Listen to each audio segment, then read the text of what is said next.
You could spend more than 12 years in school and still walk out never learning the one thing that controls almost every adult life: money.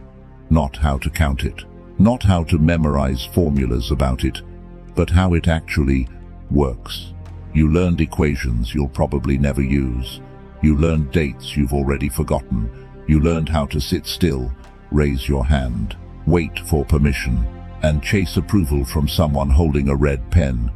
Then, you stepped into the real world, and somehow, after doing everything you were told, bills were still waiting, rent was still waiting. Your bank account still didn't reflect how hard you worked. And that is the first brutal truth. The system didn't forget to teach you about money. It taught you to survive without ever understanding it. If you're working hard but still feeling stuck, this isn't for lazy people. This is for people who tried, people who showed up, people who did the responsible thing, and still looked around asking, why does someone less disciplined, less skilled, less educated seem to get ahead faster? That question isn't weakness. That question is the beginning. Because school taught you how to pass tests. Companies taught you how to follow procedures. Banks taught you how to borrow. Social media taught you how to spend, but almost nobody taught you the difference between income and ownership. Almost nobody taught you how inflation quietly punishes cash.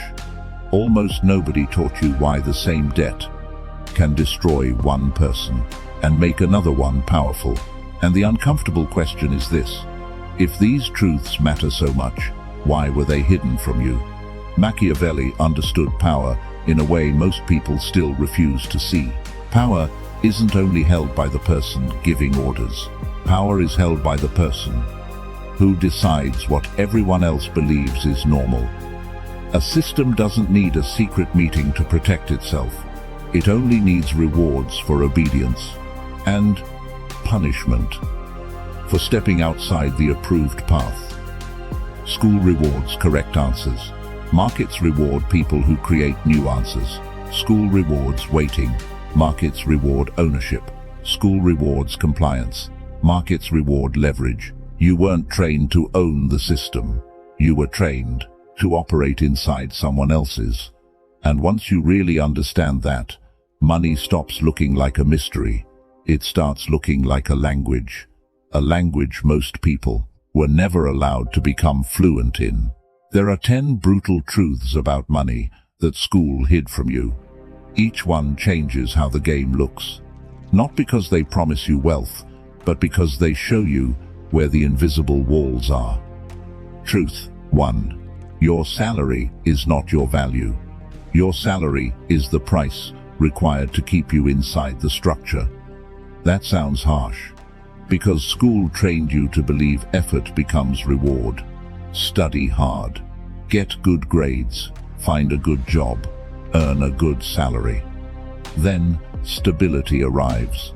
But a business doesn't hire you to reward your potential. A business hires you because it expects to receive more value than it pays out. If you earn $4,000 a month, someone already calculated that your work creates more than $4,000. That gap isn't an accident. That gap is the model. A sales employee might bring in $10,000. The company pays them $2,000. The company isn't confused. It's capturing the difference. That's not emotional. That's structure. A job isn't evil. A paycheck isn't shameful. But if every dollar you earn depends on someone else renting your time, your freedom has a ceiling. Write down what value you actually create. Write down who profits from it. Then ask yourself, what small piece of that value could you someday own?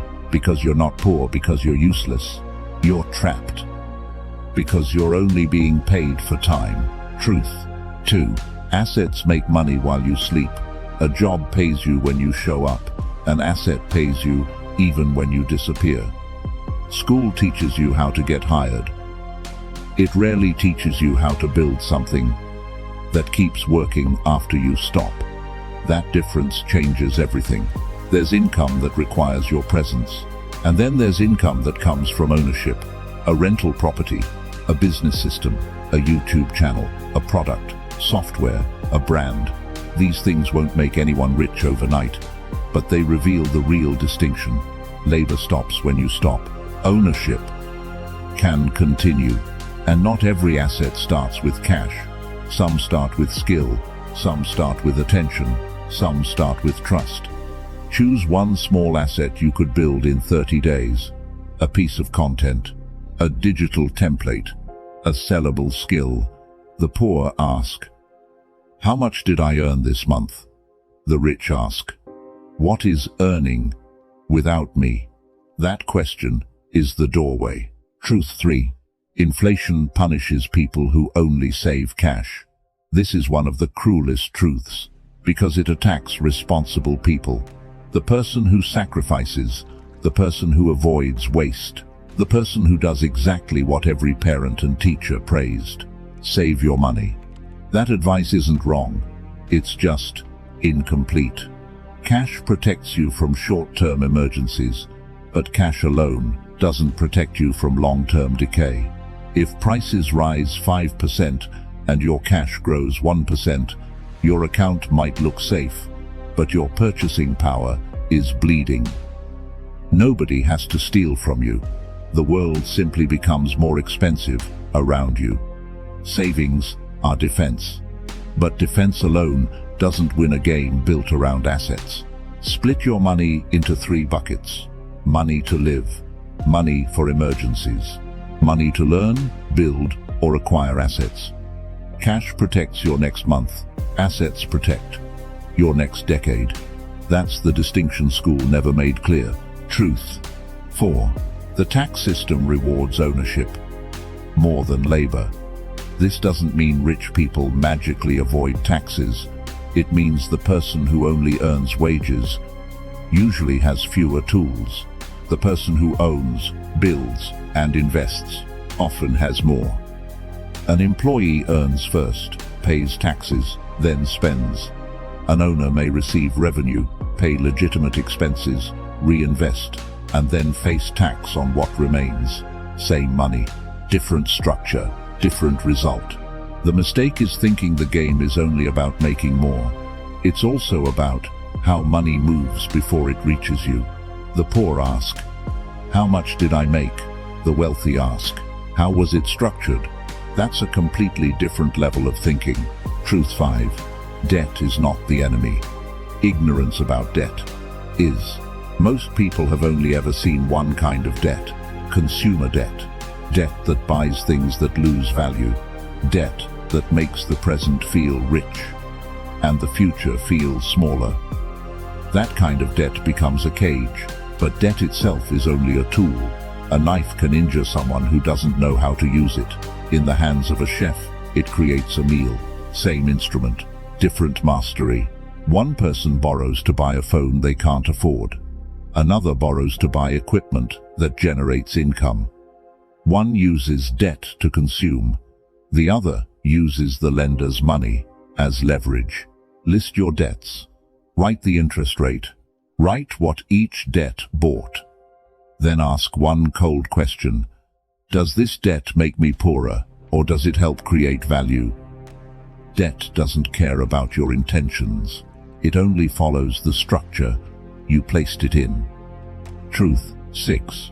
Your network isn't who you know. It's who remembers you when opportunity appears. School trains you to compete as an individual, but markets move through trust. Opportunity rarely starts in public. The best opportunities travel through private rooms first. Someone asks a friend, "Do you know anyone who can do this?" That's when your name either appears or it doesn't. You don't need to talk more to build a network. You need to become useful enough to remember. Send one useful idea. Share what you're building. Help someone solve a small problem. Do that consistently. The strongest network isn't the one you chase. It's the one that starts chasing you back. Truth 7. The market rewards perceived value, not only real value. This is the truth talented people hate. because school said good work would speak for itself. But in the market, work doesn't speak unless people can hear it. The best product doesn't always win. The product believed to be best often wins. Brand, presentation, reputation, social proof, a story, a recommendation. These signals shape what people trust before they ever experience the product. This doesn't mean fake it. Perception without substance eventually collapses. But substance without perception often stays invisible. Real value helps you survive. Perceived value gets you chosen. That's not vanity. That's the market. Truth 8. Compound interest works for you or against you. Most people hear compound interest described like magic. They imagine investments growing quietly over time. That's one side. The other side is darker. Bad debt compounds too. Fees compound. Avoidance compounds. Small financial mistakes can grow teeth when time is added. If an asset grows year after year, time becomes your ally. If high-interest debt grows year after year, time becomes the hunter. That's why a small monthly action matters. Not because it transforms your life tomorrow, because repetition changes the direction of the machine. Compound interest doesn't reward the smartest person. It rewards the person who starts early and doesn't break the chain. Truth 9. Diversification protects wealth. Concentration builds it. Don't put all your eggs in one basket. That advice can be wise when you already have many eggs. But if you have very few, the first problem isn't protection. The first problem is creation. Most people who build serious momentum concentrate first. One skill, one market, one business model, one audience. One game they understand deeply. Then, after value exists, they diversify to protect it. Concentration without feedback is gambling. Concentration with learning, patience, and adjustment is power. Pick one lane for the next 6 months and stay in it long enough to become dangerous. Diversification keeps wealth. Concentration creates it. Truth 10. Your beliefs about money shape your entire financial reality. This is the deepest truth. Because information alone doesn't change people. Identity does. You can learn about assets, taxes, debt, networks, compounding, but if you believe rich people are evil, you'll sabotage wealth.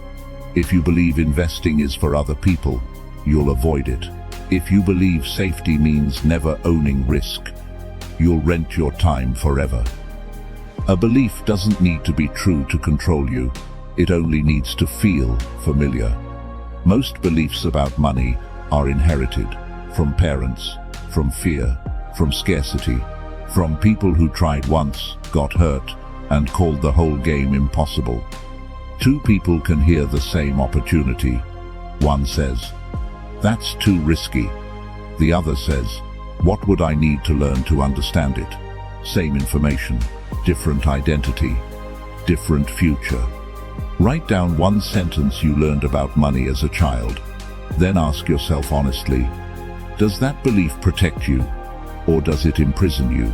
A limiting belief costs nothing today. Over years, it can steal an entire future. So why weren't these truths taught? The answer doesn't require a conspiracy. It's colder than that. The education system wasn't mainly built to create investors, owners, and financially independent thinkers. It was built to create stable participants, people who can read instructions, follow schedules, work inside organizations, accept delayed rewards. Banks benefit when people misunderstand debt. Employers benefit when people see salary as absolute safety. Social platforms benefit when people spend to prove identity.